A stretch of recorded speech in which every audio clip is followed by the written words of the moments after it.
Hello there, everybody. Welcome back. Welcome back to what? I don't know exactly. How does one even define what it is we do here? I think it has a lot of moving parts to it. I think it would take a whole kind of metaphysical inquiry to really get to the bottom of what all this is. So I'm going to forego that for now. And I'm going to simply welcome you to this latest live stream.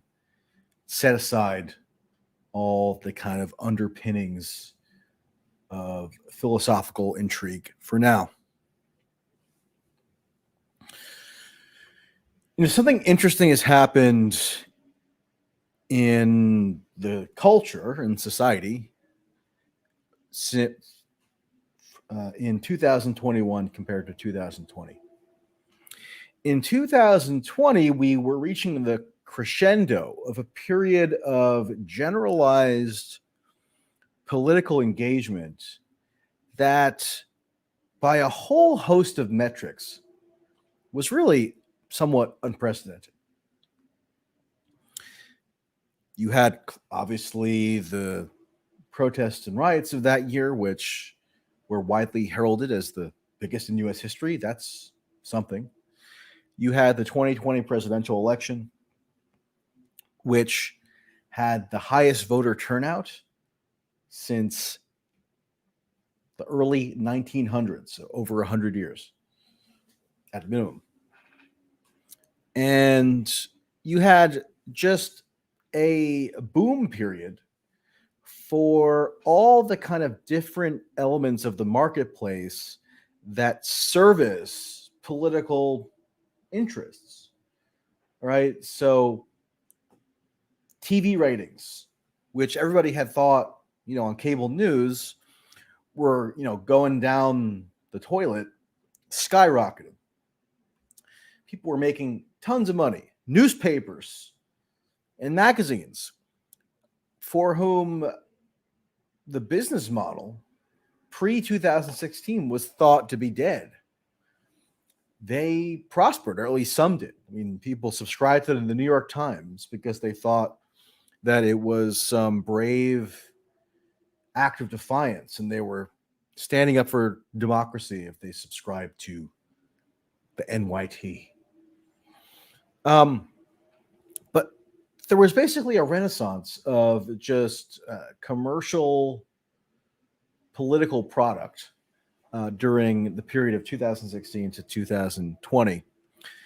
Because I don't know if this was your experience, but in mine, it seemed like all anybody could ever talk about was something to do with politics. Like a lot of people's ordinary interests and ordinary even hobbies or pursuits got subsumed into this overriding need to feel like they were constantly engaged in national politics. And that, of course, stemmed largely from the novelty of having Donald Trump in office for that period. He definitely had a hold on the collective consciousness of the country. And one way in which he exerted that influence, maybe unwittingly or perhaps wittingly, was that the book industry, the industry around political nonfiction books, boomed to an extent that pretty much nobody could have any recollection of having occurred in the past. If you slapped the name Trump on any piece of garbage and then got it through a publisher, chances were that you were going to sell boatloads of copies. And even at a point in like 2020 where a lot of people thought, we've certainly at this point exhausted the market for any further Trump books, they kept selling. And that was true of pro-Trump books and anti-Trump books. Everybody was making a killing, even if you were just doing like a typical partisan screed. It didn't particularly matter. This stuff was being gobbled up. And so, people made bank. There's one funny example of this that crossed my mind recently as I was writing my recent Substack article having to do with this, which was published today, and you can read at the link in the description box as usual. I was going through some of the lists that get published periodically by the New York Times of their best-selling books, right? Best-selling nonfiction books. And the list from July of 2020 was just the ultimate parody of the liberal book reader. Number one on the New York Times bestsellers list for July of 2020 was John Bolton's book. Do you remember that? Remember when John Bolton had this much anticipated, tell-all book where he was writing about how dangerous Trump supposedly was because he was, insufficiently committed to bombing Iran or whatever. John Bolton, the fired national security advisor, had his book at number one on the bestsellers list that week.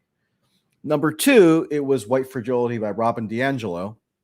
And number three, it was How to Be an Antiracist by Ibram Kendi. I mean, there could not be a more perfect encapsulation of like kind of the book reading mentality of the kind of liberals whose consumption choices dictate what appears at the top of that list.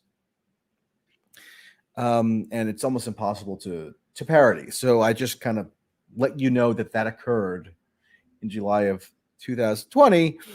And also let you know that this kind of tendency among the book reading public really had kind of almost revolutionized the book selling industry. I mean, in the past, there would occasionally be a nonfiction and political book here and there that sold relatively well, but it wasn't like where the publishing houses made most of their bread, right? But whereas it was a cash cow in the Trump years for these publishers to sell books that had anything to do with Trump, whether it was, a tell-all memoir or some other kind of screed that purported to decipher his Russian connections, or on the other hand, partisan pro-Trump books, where you're avowing your undying loyalty to him. These things sold like crazy. And as expected, as with all things in life, it couldn't last forever. And now we're in a much different business climate because the person occupying the White House is not Donald Trump, it is Joe Biden. And Biden is not somebody who you really picture a whole lot of people desperate to read long books about. I mean, I won't even grant that most people who bought these Trump-related books even read them. Mostly, I think they had them around as just dust collectors on their coffee tables, and then quickly after, threw them into the nearest garbage receptacle. But nonetheless, they did buy the books.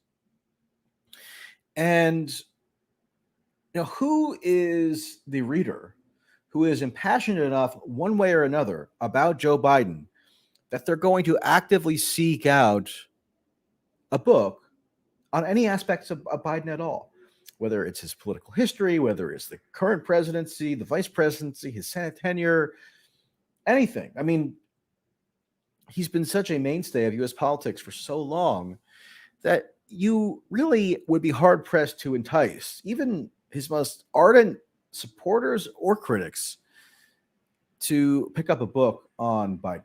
And so why do I mention this? Well, I actually think this dynamic benefits him in a way.